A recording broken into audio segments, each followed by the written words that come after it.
Welcome to Professor Game Podcast, where we interview successful practitioners of games, gamification, and game thinking, who brings the best of their experiences to get ideas, insights, and inspiration that help us in the process of getting the students to learn what we teach. And I'm Rob Alvarez. I teach and work at IE Business School in Madrid, where we create interactive and engaging learning materials. Want to know more?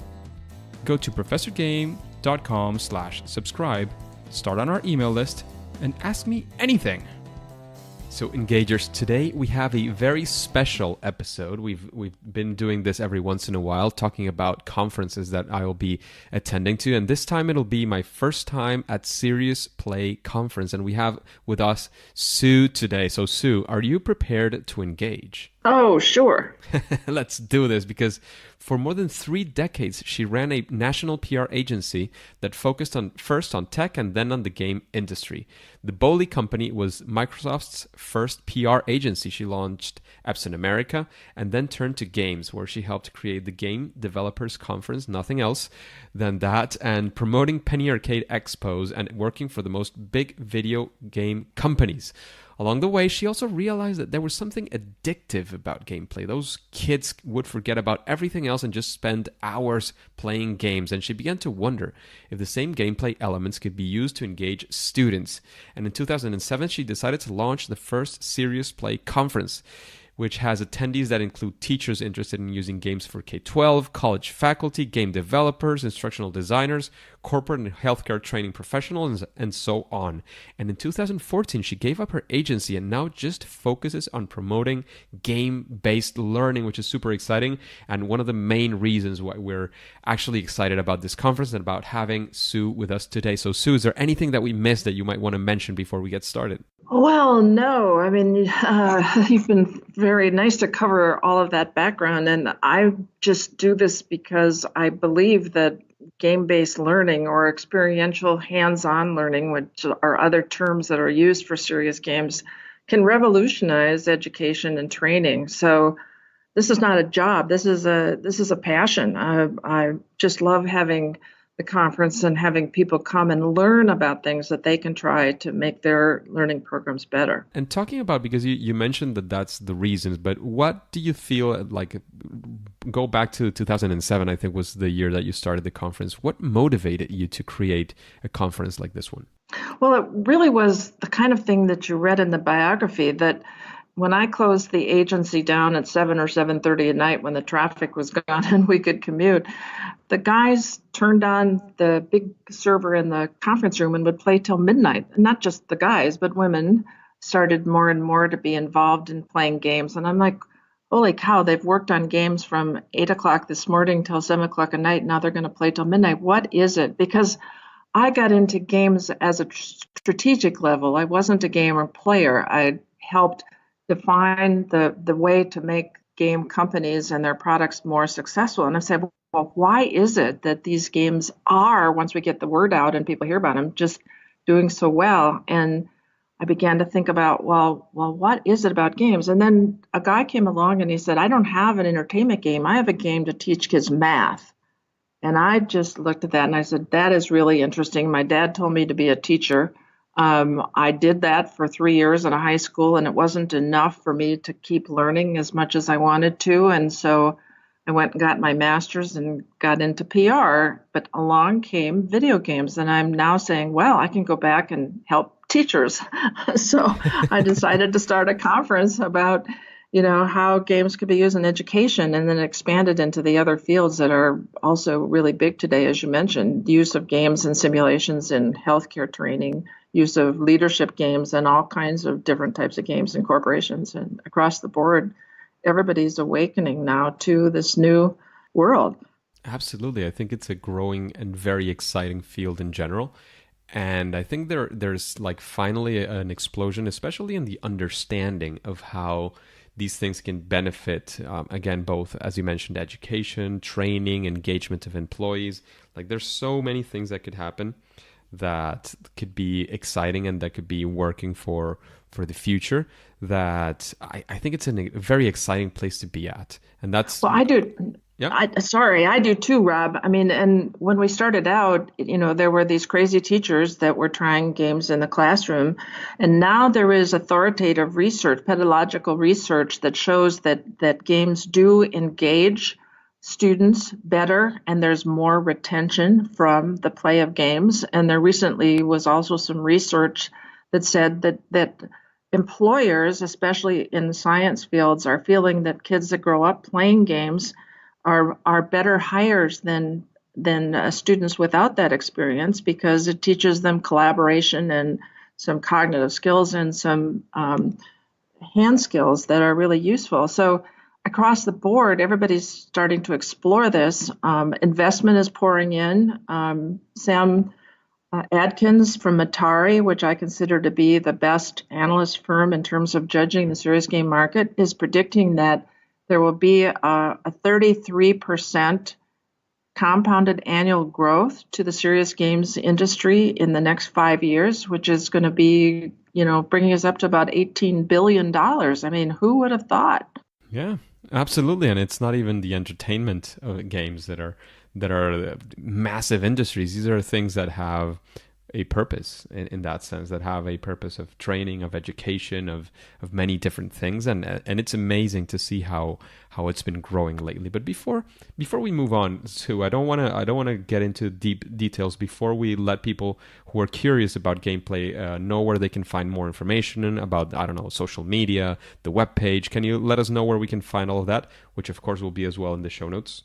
Well, the main place to go is www.seriousplay, CONF, the abbreviation for conference.com, seriousplay, CONF.com.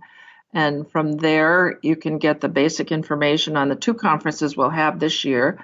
One is in Orlando, Florida, and the other in Montreal, Canada. And we're doing two because we got begged to come to two places. I kind of go where the wind blows me, Rob, because I'm just in this for expanding the opportunity for people to learn about games. And I hope that people will find time. I try to make it available for everybody in terms of finding people's matches, places to stay, Airbnb, whatever. Share, come, volunteer. You can come. We do have a Serious Play Facebook, and we do have Twitter tweets going out sometimes. But I think and I'm on LinkedIn under Sue Bohle, but I think that the very best place is to go to the conference site, seriousplayconf.com. Fantastic. So any further information you want, you can find it there. Of course, you also find there all the social media as well, if that's your main place to go and look for information. But I agree that there is most of the information that you can find is actually on the webpage. So going back to the conference in itself, what do you think makes Serious Play Conference different from other conferences that could be? Because there's a sprout of conferences coming out on related topics or directly on serious games. What do you think is so special about Serious Play? Well, there are other conferences. A number of universities have taken on doing conferences for teachers to help, maybe through the School of Education, a day conference or 2 days conference.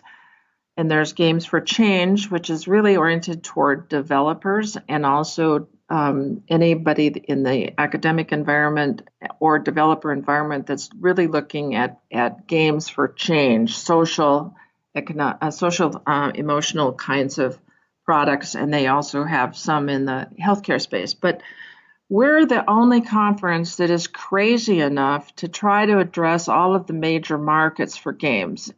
I first started, as I mentioned, thinking that we were doing a conference for teachers and for those who do teach at the higher education level.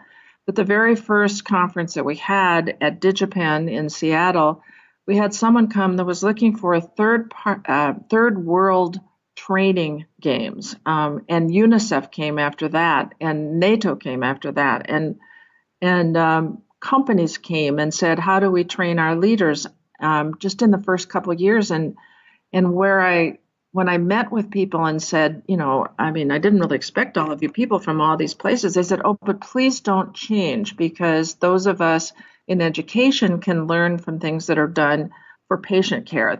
Or museums can learn from education. And the healthcare people said, both corporate and healthcare go together because we both got to train trainers and train leaders and on until I just said, okay, I'll leave it broad and let everybody have at least enough to get excited about the potential of experiential learning. This all started really with the military way back when games were used to help train soldiers and make being in the army fun. And then it moved forward till today when the Army, Navy, and Air Force and other military services kind of went away from games. And then it came roaring back because games are now used to teach everything from the insignia on armed forces uniforms to very serious training about cyber defense to emergency response. And then all of the other markets started picking up. Teachers came next. They came before healthcare and before corporate. But it is expanding across all of these industries. And so we just try to have a variety, almost a spattergun of courses that will let people that are already skilled in technology development learn at the same time. A ed tech teacher who says, I don't even have the money for games, but teach me how to make them myself. And we do that. So it's really, there's over 100 courses in 5 different markets. So it's really an opportunity for everybody. And I'm hope that, we do serve the breadth of the community and everybody can learn something that they take back and get something started with.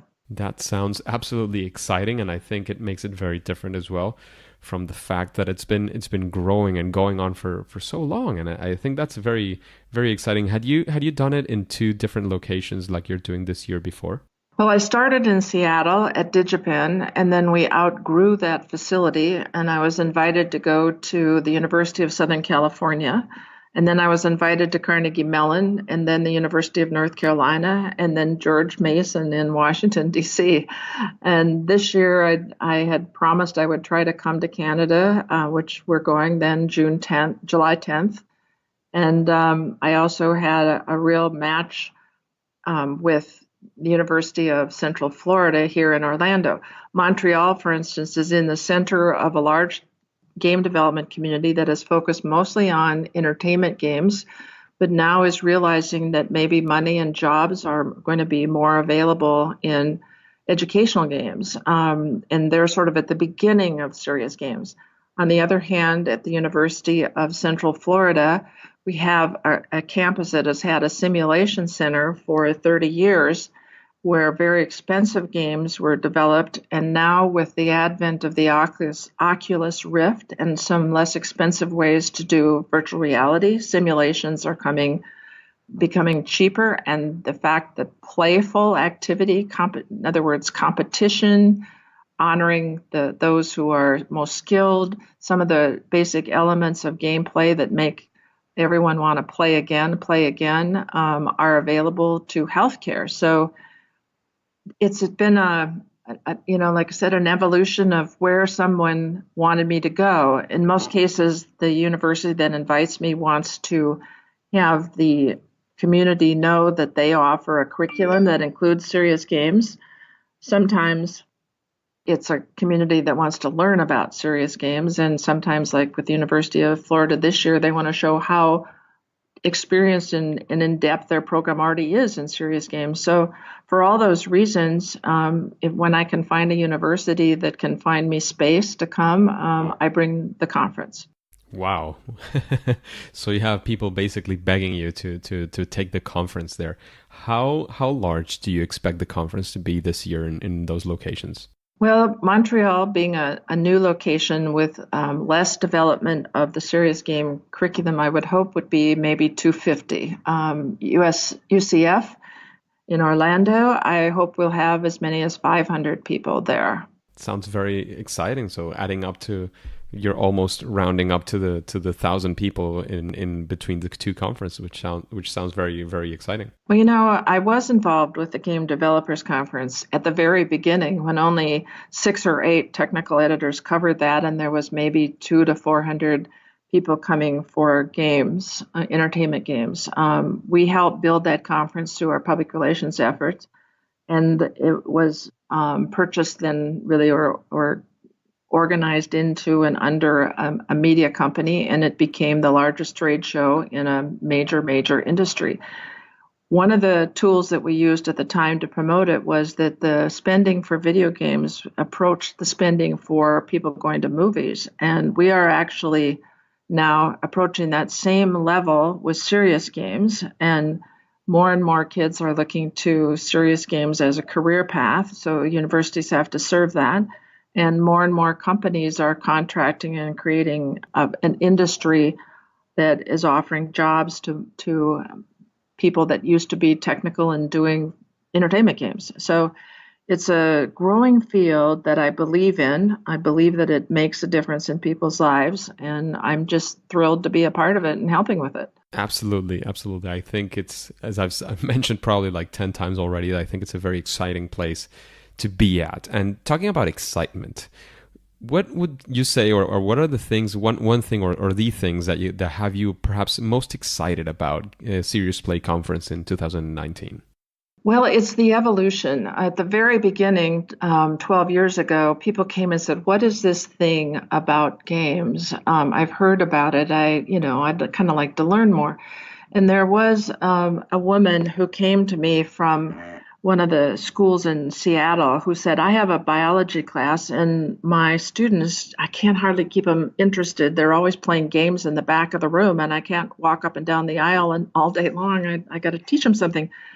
So I'd like to introduce some games into my science classes." And so she came the first year. The second year she came back, she said, "I did it. I'm using games." The third year she came back and said, "I've been asked to create a science-based program based on games for my district." The following year, she'd been asked to do a game-based science curriculum for the entire state. And this year, she's coming back to talk about a multidiscipline learning program, which means that it involves sciences and other studies like coding and computer science or whatever that course is called at the school, English and other subjects, all in a multidiscipline learning program based on game-based play. So that is so exciting for me to have her career advance like that, and the state of Washington, which is a very progressive state, deciding that a game-based program is improving the retention and study and accomplishment of their students. That, along with some really exciting different kinds of sessions that we have. Would you believe that I have in the Montreal conference have a little 9-year-old girl who's coming with her mother, who is a brilliant business school professor. And this little 9-year-old girl is going to talk about how she created an escape game that was based on her school backpack. Wow. I can't even imagine just what that is, but she's going to give a course herself for 45 minutes and talk about it, which I hope will give teachers, and parents thinking about what even young children can do in games.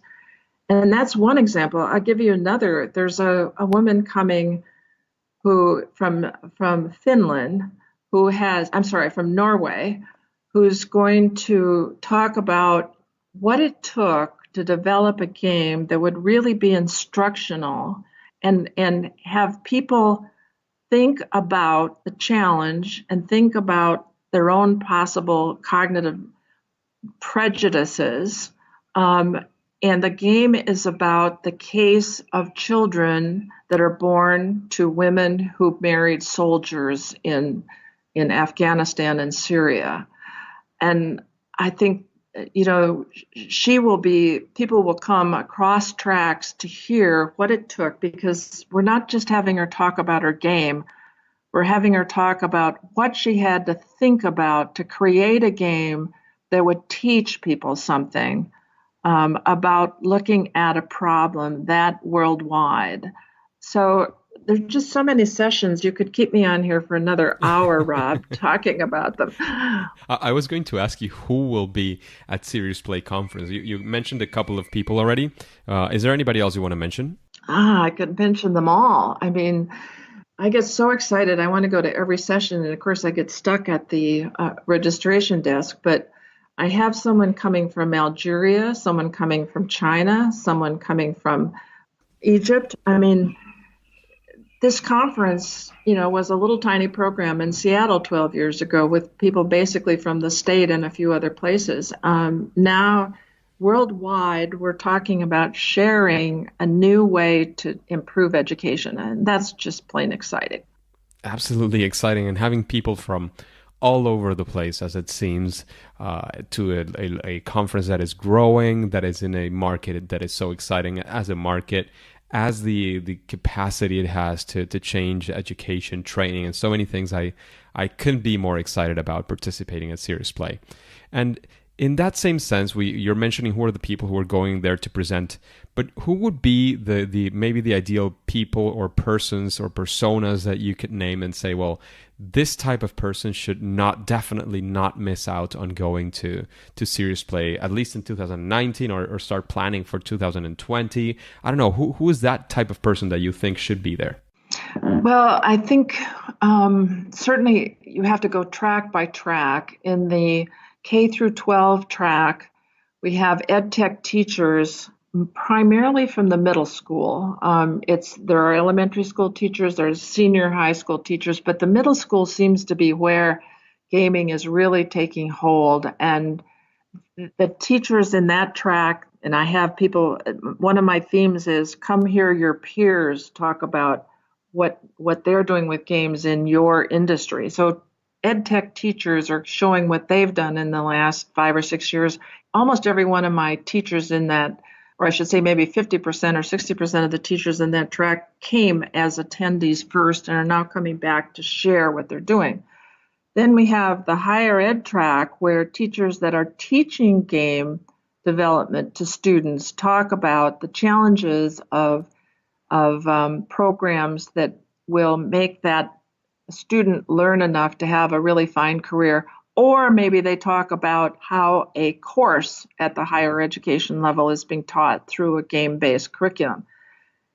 And if you go to the next track where we're talking about game developers or instructional designers, you have, I try to hit a sweet spot of different types of games so that you can learn. For instance, there's someone from Duke Health who's going to talk about the new Amazon Sumerian platform.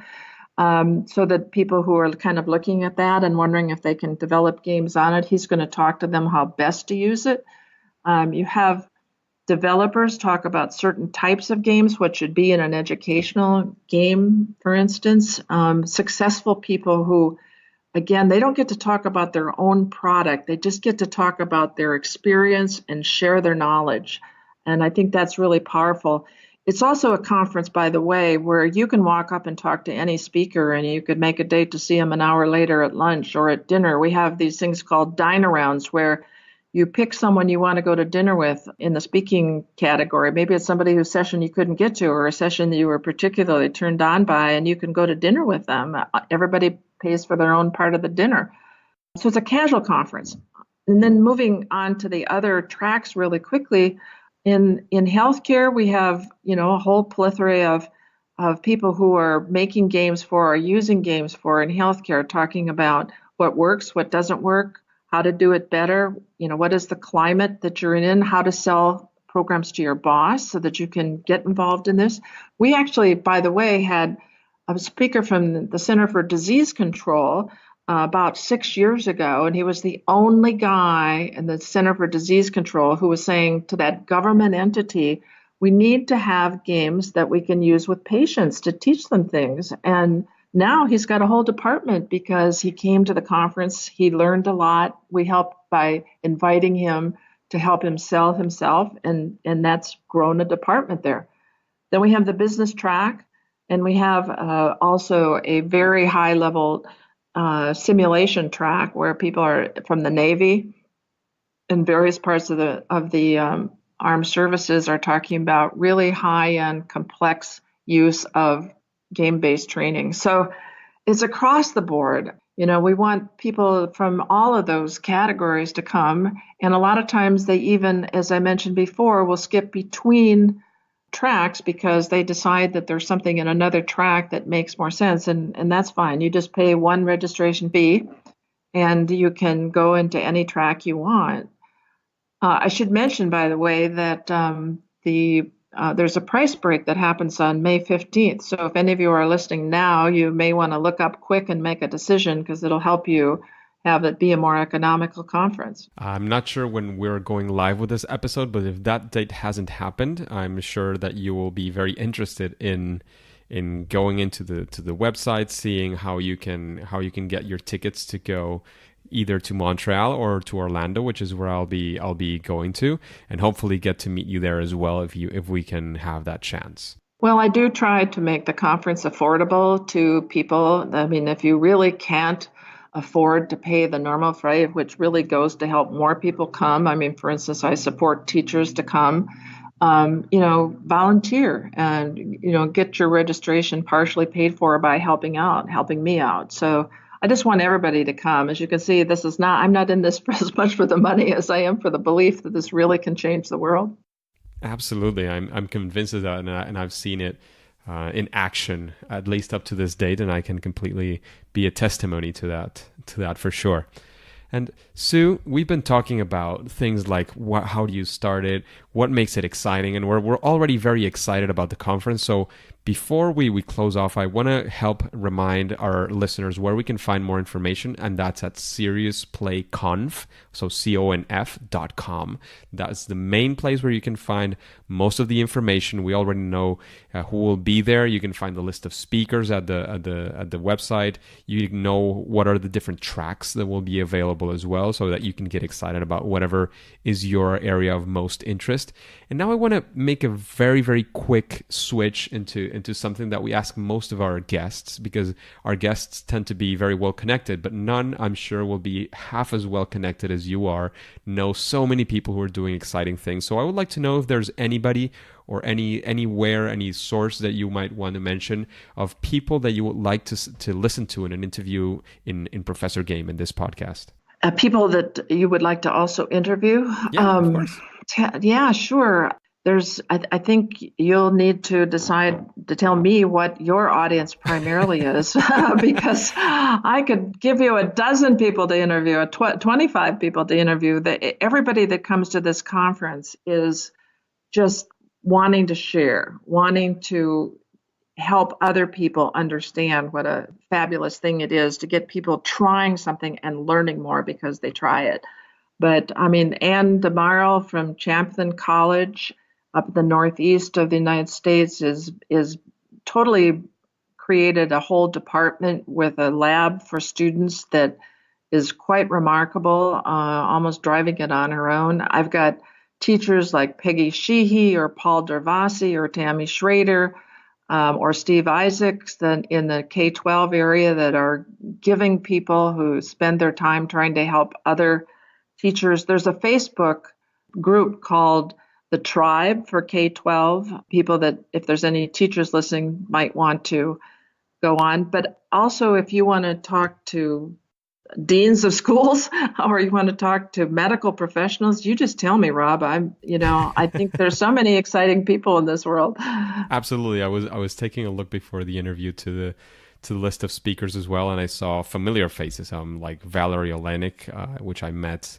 some months ago, Glenn Irvin, whom I interviewed a few months ago, Stephen Isaacs that you mentioned as well has been on the show. We're probably around the 80-something interviews by now, so there is a few of them that have been on the show already, but I'll certainly take the chance once I'm there as well at Orlando to talk to many of the speakers and probably get some of them as well on board to be guests at the podcast and to talk about their experience, what they can engage and inspire the audience of Professor Game, which is mainly people who are interested in, again, as you were mentioning, things like serious games, especially around the areas of learning and education. That's our main audience, and that's why it's so exciting to be talking about Serious Play Conference, which exactly focuses on those exact things. So Is there anything else that we should know about the conference before we wrap this up, Sue? Any advice that you want to give the people listening to the podcast, or anything else you want to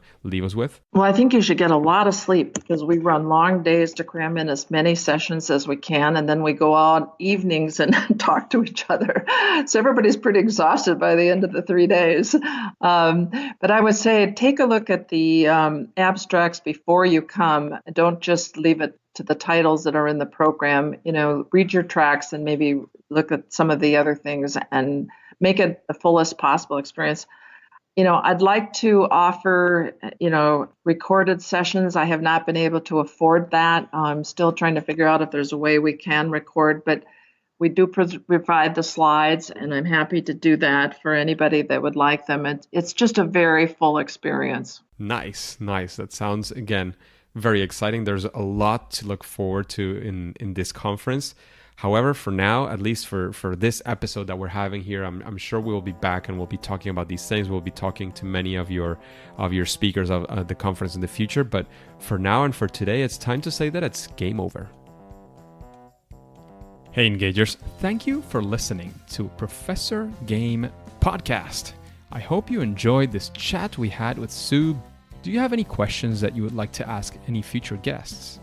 Then go to professorgame.com/question and ask your question. If it comes up in a future episode, you will get your answer, and before you go on to your next mission. Do you want to know how to use gamification for physical activity? Then subscribe using your favorite podcast app and listen to the next episode of Professor Game.